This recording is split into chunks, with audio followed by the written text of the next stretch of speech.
সিলেটের কেন্দ্রীয় শহীদ মিনার প্রাঙ্গণে শুক্রবার ৩ ডিসেম্বর বিকাল ৩টায় হঠাৎ অবস্থান নেন জেলা ও মহানগর ছাত্রদলের বেশ কয়েকজন নেতাকর্মী।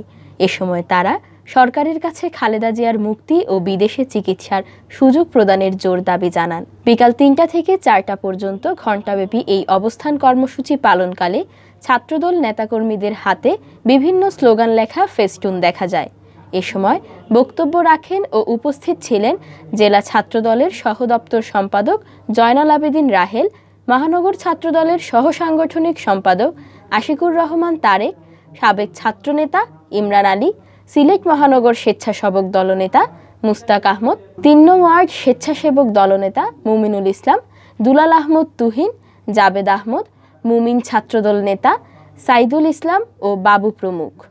জেলা ছাত্রদল নেতা জয়নাল আবেদীন রাহেল জানান, এটা পূর্ব বা কেন্দ্র ঘোষিত কোনো কর্মসূচি নয়। তাদের দলের চেয়ারপারসনের প্রতি ভালোবাসার টানে এভাবে তারা হঠাৎ অবস্থান নিয়ে খালেদা জিয়াকে চিকিৎসার জন্য বিদেশ পাঠানোর সুযোগ প্রদানের জন্য সরকারের প্রতি জোর দাবি জানাচ্ছেন। এখন বর্তমানে খালেদা জিয়ার অবস্থা এতটাই খারাপ, আপনারাও দেখতেছেন, আপনাদের সাংবাদিক ভাইয়েরাও আহ্বান জানিয়েছে সরকারের কাছে। প্রায় ২৫০০-এরও বেশি সাংবাদিক আহ্বান জানিয়েছে যে খালেদা জিয়াকে বিদেশে চিকিৎসার জন্য দেওয়ার জন্য, কিন্তু সরকার একটু মানবিক হচ্ছে না। সরকার ধীরে ধীরে বেগম খালেদা জিয়াকে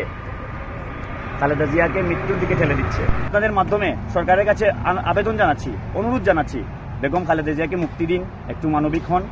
খালেদা জিয়ার যদি কিছু হয়ে যায় তাহলে আপনারা মনে রাখবেন আপনাদের জন্য থেকে গেল।